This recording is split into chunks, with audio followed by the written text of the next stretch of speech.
I was halfway through my second sip of coffee when she appeared. A stranger with eyes that looked both furious and broken. She didn't introduce herself. She didn't even sit down. Instead, she slid her phone across the table like a dealer laying down a card that could end a game. On the screen, a photo glared back at me. My wife. My wife Sarah, walking hand in hand with a man I had never seen before. The picture was sharp, almost cruel in its clarity. Her smile was the kind she used to give me when we were first dating. Unguarded, alive, like the world itself couldn't touch us. Except now it wasn't me she was smiling at.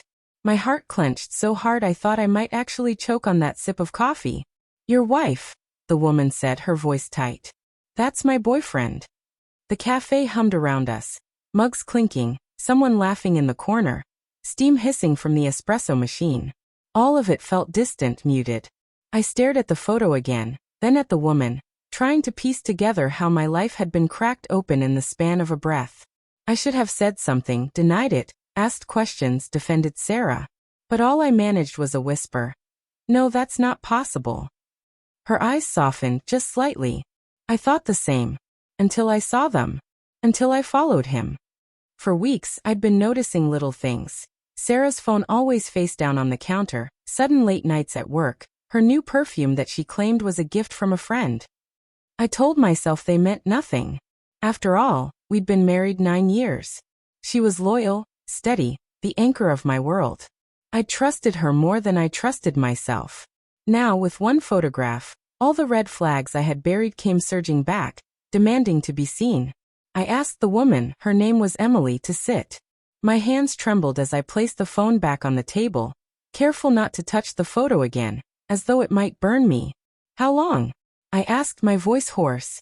Emily exhaled sharply, like the question had been stabbing her too. 3 months. Maybe more.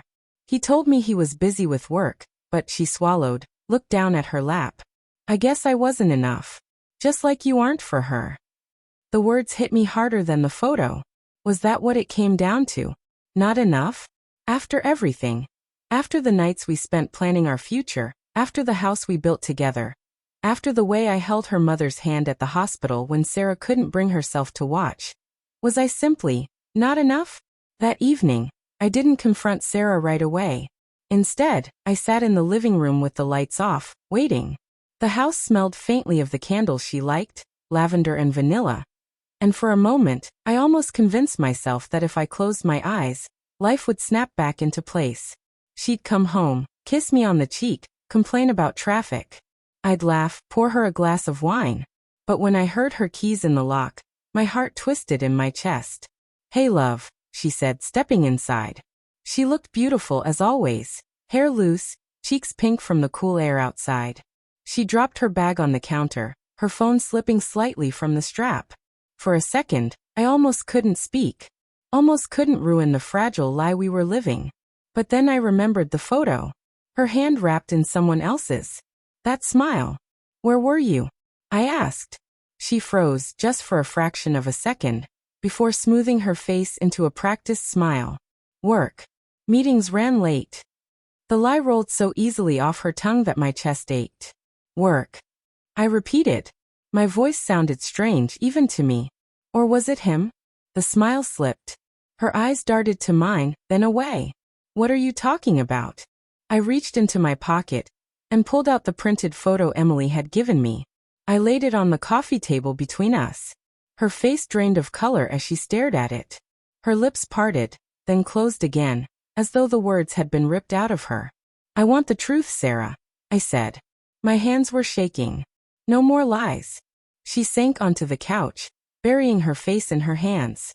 For a moment, I almost pitied her. Almost. I didn't mean for it to happen, she whispered. I was lonely. You've been so distant. Always tired, always working. I felt invisible. Invisible. The word cut deeper than I expected. I had been working long hours, yes, but for us. For the house, the future, the life we dreamed of. And she had filled that emptiness with someone else. You could have told me, I said, my voice breaking. You could have said something instead of. I gestured toward the photo. Tears streaked her face, but I couldn't tell if they were from guilt or fear of being caught. I didn't want to hurt you. A bitter laugh escaped my throat. You didn't want to hurt me? Sarah, you destroyed me. The next days blurred together. She begged me to forgive her, swore she would end it, promised me it meant nothing, that I was still the one she loved. But every time she touched my hand, I saw hers entwined with his. Every time she whispered she loved me, I heard her laughter in that photo. Trust is fragile. Once broken, it doesn't mend. It shatters into pieces too small to put back together. 2 weeks later, I met Emily again. She looked just as hollow as I felt.